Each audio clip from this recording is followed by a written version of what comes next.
So in Missouri, right-wing Republicans are trying to ban birth control. Let's talk about that in today's video. I'm Mike Greiner. I'm a lifelong Democratic activist who's concerned about the direction our country is taking. If you share my concerns, maybe you could like this video and subscribe to this channel, and maybe even click that little bell that will notify you when I post new videos, because I do try to post pretty frequently.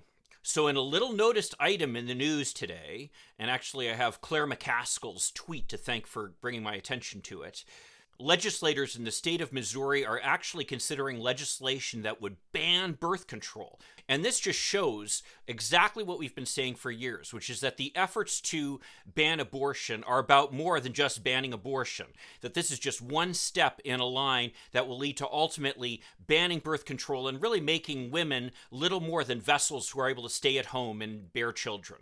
Now, it's not all that surprising that birth control would be the next target, because actually the original case that ultimately became the basis for Roe v. Wade in determining that abortion is a fundamental right that needs to be protected, the case of Griswold v. Connecticut said that essentially the relations between two consenting adults, particularly a husband and wife, because that was kind of the issue at the time, were not an area that the state could step into to regulate. That there are certain things that are private and the government shouldn't be there. And so that's where they recognized a right to privacy inherent in the Constitution, because literally there's this space around us as individuals that the state shouldn't step into. And that's what's the zone of privacy that the Supreme Court recognized. That ultimately led to Roe v. Wade.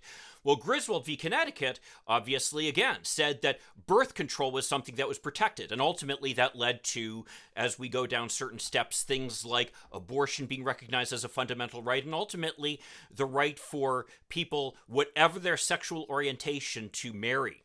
So ultimately, the real target of all these efforts at attacking abortion aren't simply about abortion, but really are ultimately about attacking birth control in the first place. Now, since Griswold v. Connecticut was decided in the early 1960s, the situation of women has changed pretty dramatically. Most women now work. A larger percentage of women attend college and actually go on to higher levels of education than most men in the United States right now. Most women have careers that they care about, and they are delaying having children because of the fact that they have other options. They don't necessarily want to just have children and be stuck at home and find that completely satisfying. Now, there are women who make that choice, and that's great, and those women should be celebrated and supported, by the way. Something that we don't do in American society, despite the supposed celebration of their efforts.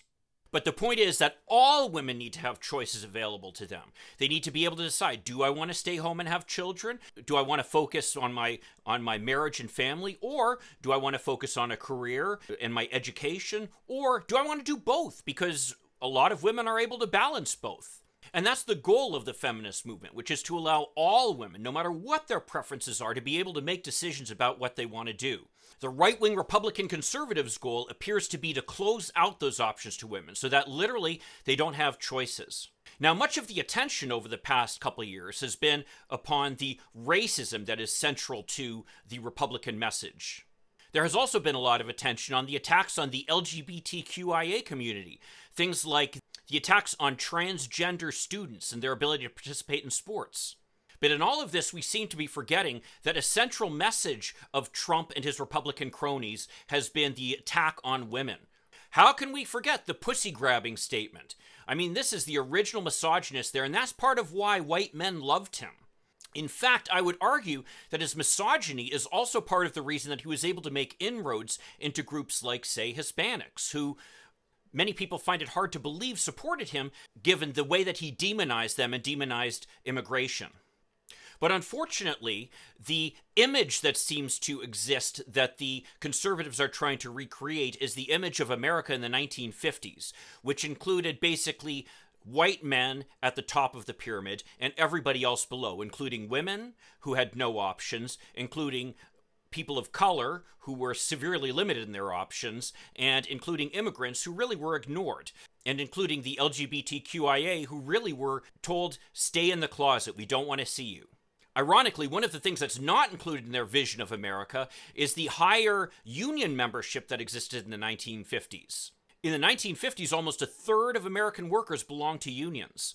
And that gave employees the ability to influence their working conditions, which they did over the 1950s.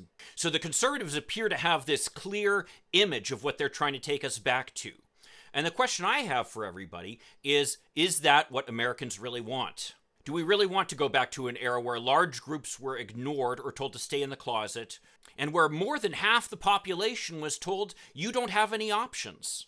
I earlier did a video, which I will link on the bottom there, talking about how the attack on abortion and the likely overturning of Roe v. Wade that's coming from the Supreme Court could lead to dramatic changes and really dramatic electoral consequences both for Democrats and Republicans.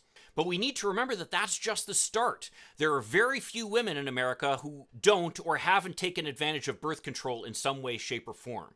Even among American Catholics, birth control is widely used.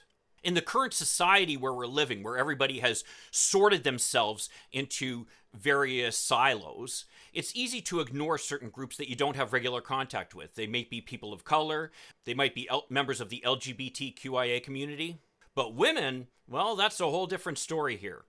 And we need to make it clear that this extreme agenda that's being pursued by the Trump right-wing Republicans is one that does not include women having choices. Limiting abortion might seem like something easy that people can kind of push aside, where they say, oh, I don't need an abortion, I haven't needed an abortion, so it's nothing for me to worry about. But once you start talking about birth control, that's a whole separate matter.